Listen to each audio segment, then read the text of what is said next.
So I have played AION 2 for more than 250 hours, played multiple classes to the max level, reached 2.6k gear score on my main, and did pretty much every PvE and PvP content that the game has to offer.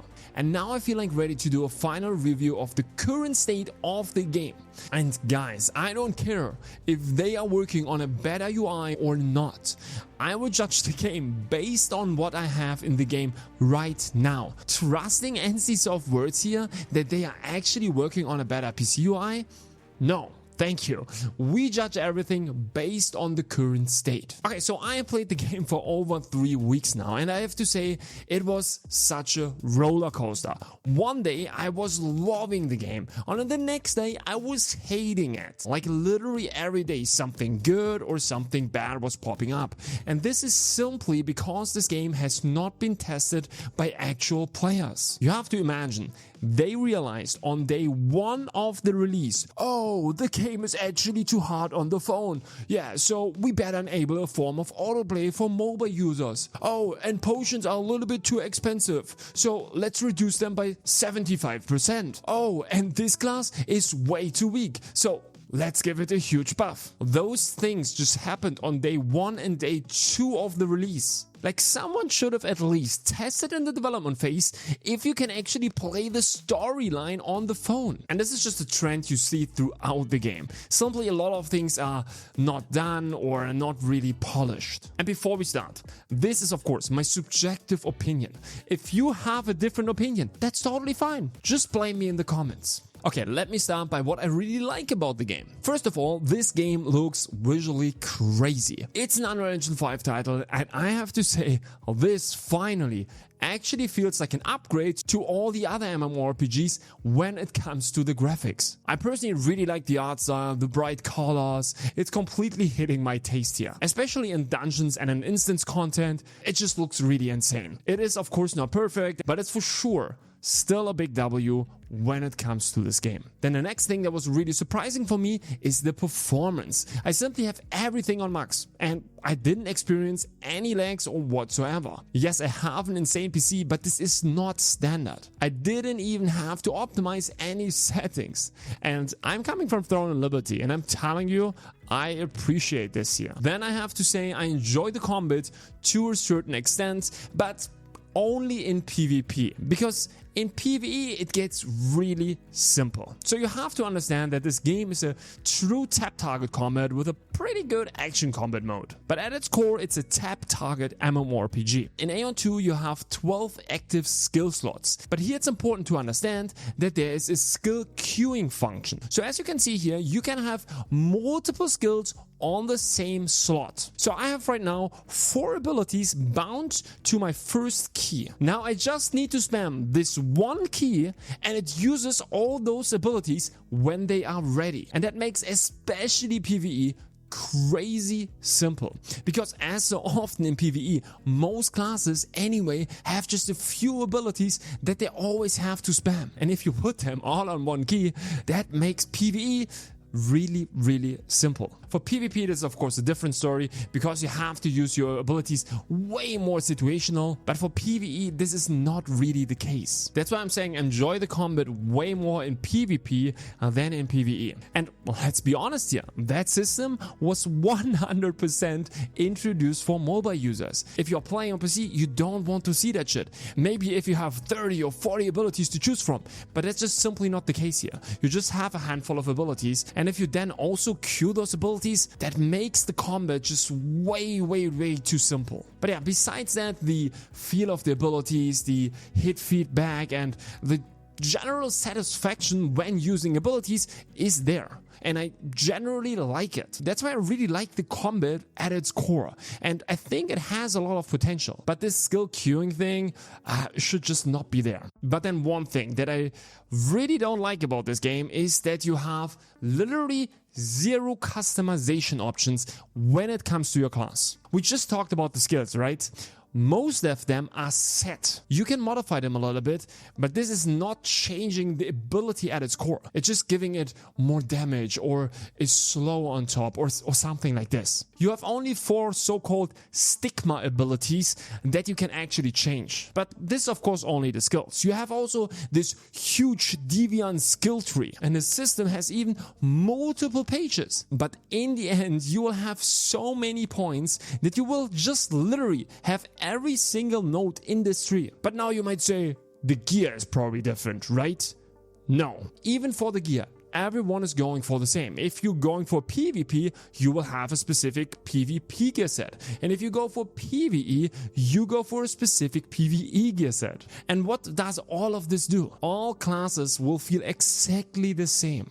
If you take a ranger into your group, you know what damage he will do, because there is no customization. For me personally, playing any kind of RPG, this is a must-have. Not just only because I want a reason to theory craft, I just want to identify myself with my character. Otherwise, what's the point of playing an RPG? Okay, but now the question, how does the game feel as a PvP or PvE player in terms of progression and content? Now, I made a complete video about the PvE part because it's a PvE centric game. But let me summarize the most important parts quickly. So first of all, yes, it's crazy how many dungeons, different PvE content, group and also solo this game has already. For a game that just released, it's actually insane. But there are a few things that just really annoy me. Okay, so first of all, the pay to win in PvE in AION 2 is crazier than anything I've ever seen. Because besides the subscription and everything,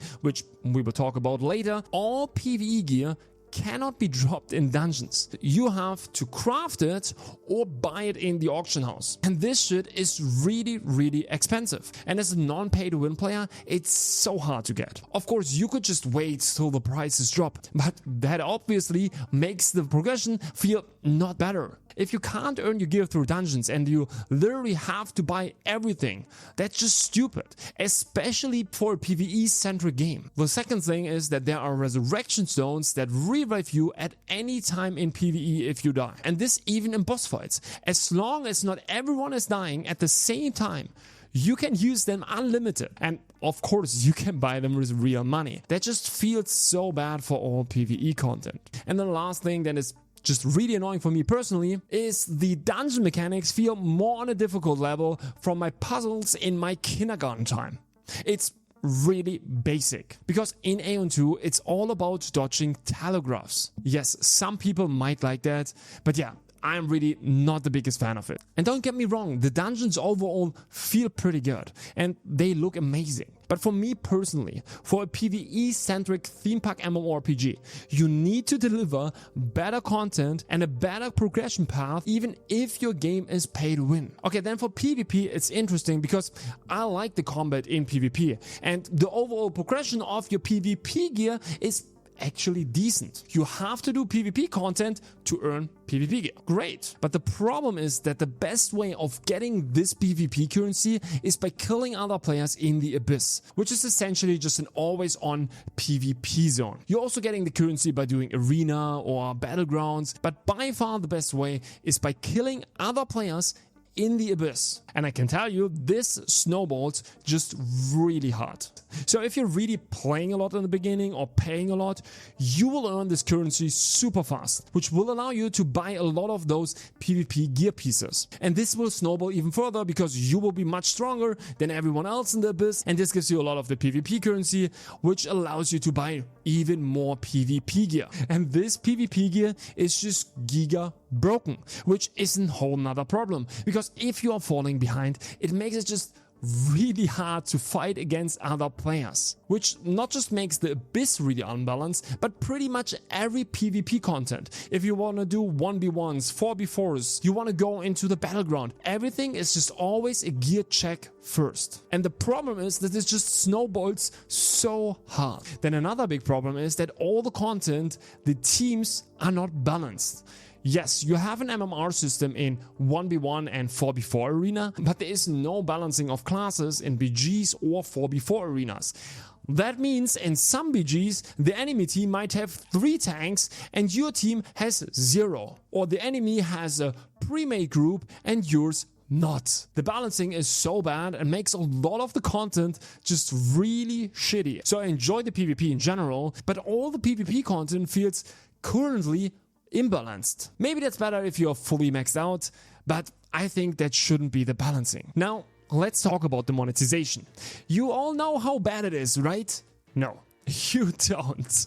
It's worse. Most of you know that there's a subscription and battle passes, and that alone the subscription costs you 30 euros or 40 USD a month. That's of course already really bad. But I heard people saying, yeah, if they remove the subscription, everything is fine. I can tell you that this game is from the ground up designed for pay to win in every single system. That means they give you a little bit of progress and then you will eventually hit a wall. Because you have to understand, besides getting your actual gear, later on you need so much gold for optimizing your gear. And this is super important. This is where all your power is coming from. And here, everything is random. If you want to level up your gear, you only have a chance to succeed.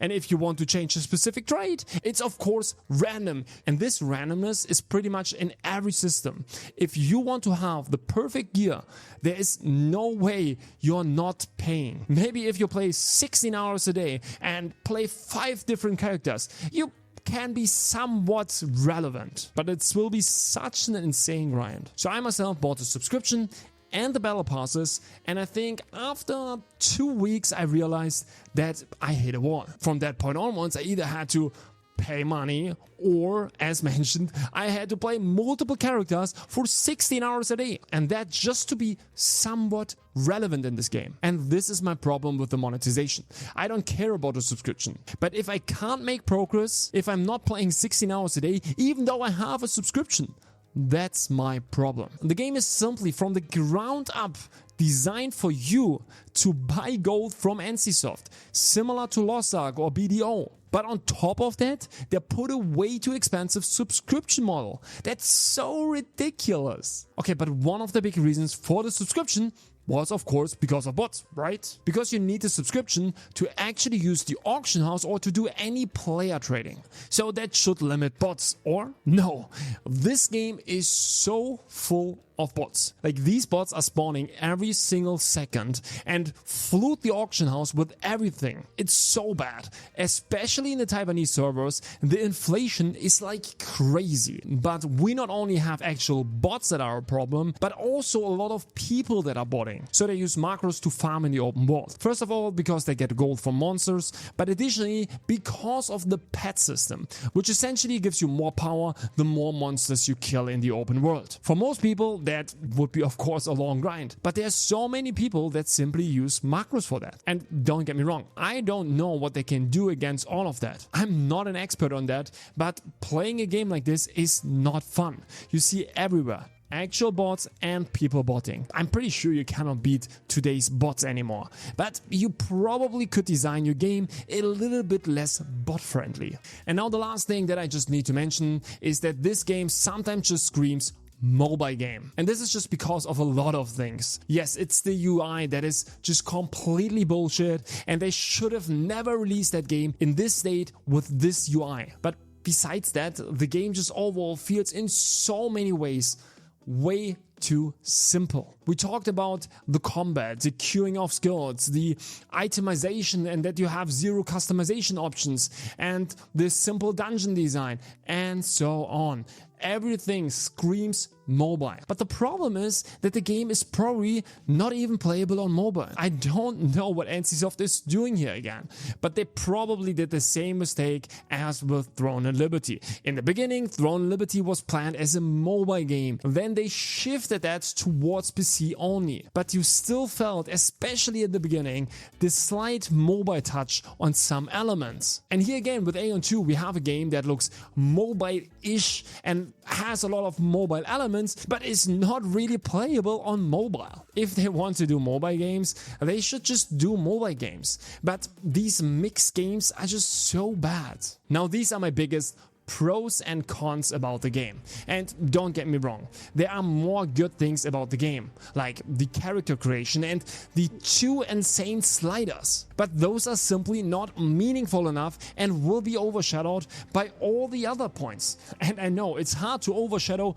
those 2 sliders, but yeah, they did it. I still think that this game has a decent foundation to become not the best MMORPG we will have ever seen, but it could have an equal success as Throne and Liberty in the West. But even for this, it needs to improve on a lot of things. I will for sure stay up to date with the game because I generally love Korean MMORPGs, and I just hope this game will improve for global launch.